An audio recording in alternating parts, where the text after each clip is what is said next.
her in both parties. She is a pleasant surprise if you're in the pro-democracy coalition. To Donald Trump, she's a conundrum wrapped in a riddle, wrapped in his least favorite thing, a black woman's body. I mean, what do you make of how stumped he is by her? Well, he is stumped by her. And I never could quite understand why people seem to feel that she was not ready for this.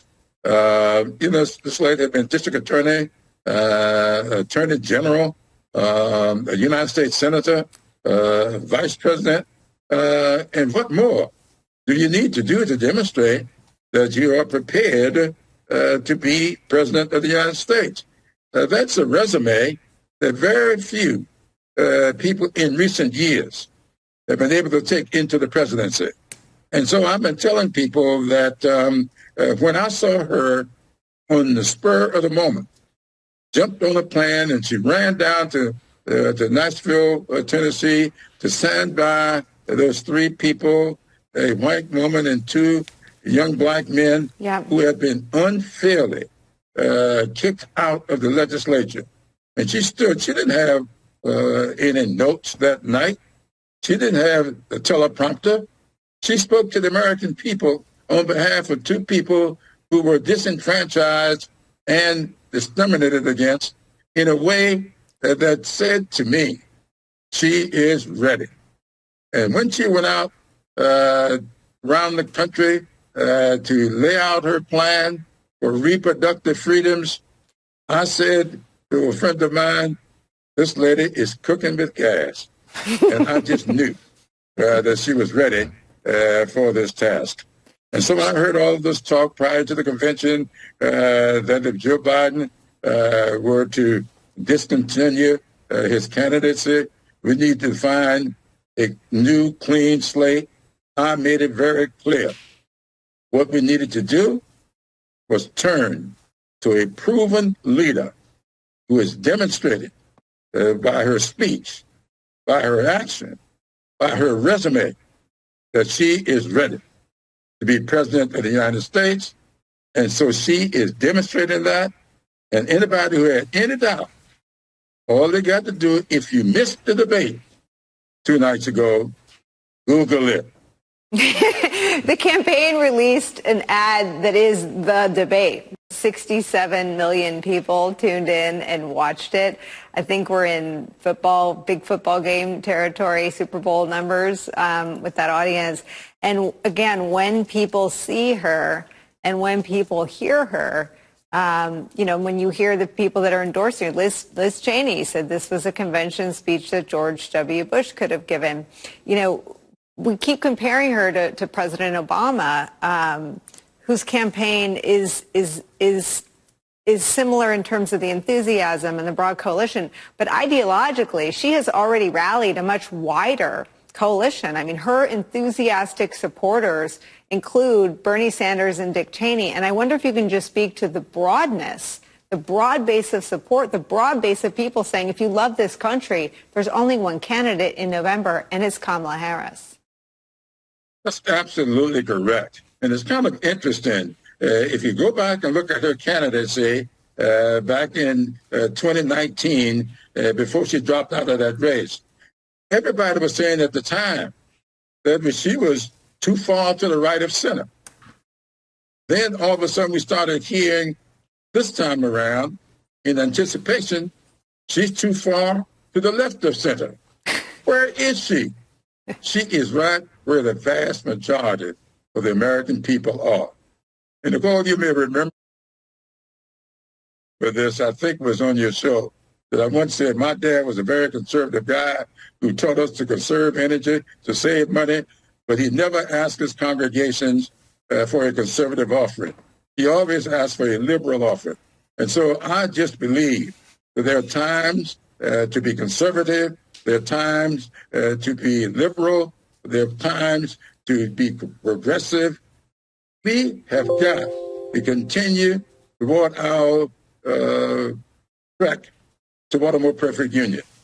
And if it means to conserve or to preserve or to liberalize your efforts, let's do what needs to be done given the time and circumstances in which we find ourselves. Mm-hmm. And so she is doing that, and I think that that's why you see such a broad base of support for her. The progressives love her, conservatives respect her. She is the quintessential American. It's such a good point. Progressives love her, conservatives respect her. And what is interesting to me is that even the ones who will admit to being skeptical come on my show, go on other networks and say, you know, I'm pleasantly surprised. And I think anyone that's watched her in the Senate, sort of dismantling respectfully some of the key figures of the Trump era, they're not surprised. But that's a perfect way to put it, that her coalition ranges from wildly enthusiastic to deeply respectful. And that is a great way to talk about her coalition. It's always so great to talk to you, Congressman Jim Clyburn. Please come back often. Thank you very much, Adam. Thank you. Rick Stengel, I'm going to borrow that. I mean, it's a perfect way to describe her coalition. You've got people, and it's a perfect way to describe the campaign she's presenting to the people. She's talking about small businesses. She's talking about commanding the most lethal military in the world. She's talking about generals that are called Donald Trump a disgrace. And she's talking about lifting up the middle class. I mean, this is not an ideological platform she's presenting to the country. And in fact, we just heard her a minute ago say, we love our country. That's not a conservative idea. That's not a, it's not a MAGA line anymore. It's kind of amazing because, and this is the idea, I've written a little bit about this, about how she's taken back the word freedom, how she's taken back the idea of American exceptionalism, which Democrats didn't have anything to do with. She has brought it back and turned it around to say, partially it's the immigrant experience, it's the fact that we're a culture of opportunity. She wants to create an opportunity economy. That is what American exceptionalism is about. And remember, Donald Trump was the first declinist to ever win the presidency, the first person to say, America is a failing state. Yeah. Remember, how could you ever run for president that way? Well, it's coming home to roost now because people do not want to elect someone who says America is a failing state. Well, and April, to your point, he Christy Nomed his own campaign. I mean, stay away from the dogs. As a campaign operative, I was not always influential and I was not always right, but I warned everyone I ever worked for to never invoke Nazis and to never attack pets. And you've got, Trump going to places and breaking both of those rules. What do you make of how? We all saw your back and forth with Laura Loomer. Do you have concerns about her access to Donald Trump right now? I have concerns about her rhetoric and her hateful tone. To me, many of the comments that she makes and how she attacks Republicans like me, many other Republicans that are strong supporters of President Trump, I think they're a huge problem. And that doesn't represent MAGA as a whole. It doesn't represent who we are as Republicans. And, I typically try to ignore her post, but someone had sent me that post about Kamala Harris, and it bothered me so much. And my personality, everyone knows I'm outspoken, and I just felt like it was time to call it out. I think it's wrong. We're not a party of identity politics. We're a party for all Americans. And I think that's so important. And I think that we need to be focused on our policies, the inflation, the economy, and the border, and not attacking people for their race, not attacking them because they may not have children and they love their pets. And I don't want to have anything to do with that. And neither do the people, my voters at home in my district, and most people I talk to across the country. And so, I called her out last night, and I think it was important to do. She's still traveled with the former president. Would you encourage Trump not to keep close contact with her? Laura Loomer has lost 2 Republican congressional campaigns, one in a general and one in a primary.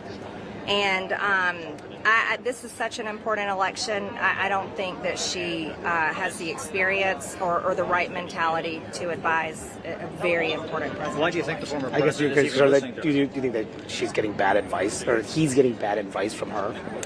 I'm not involved in their conversations, so I can't weigh in on that. But I do know this, that her rhetoric and her tone does not match the base, does not match MAGA, does not match most Republicans I know.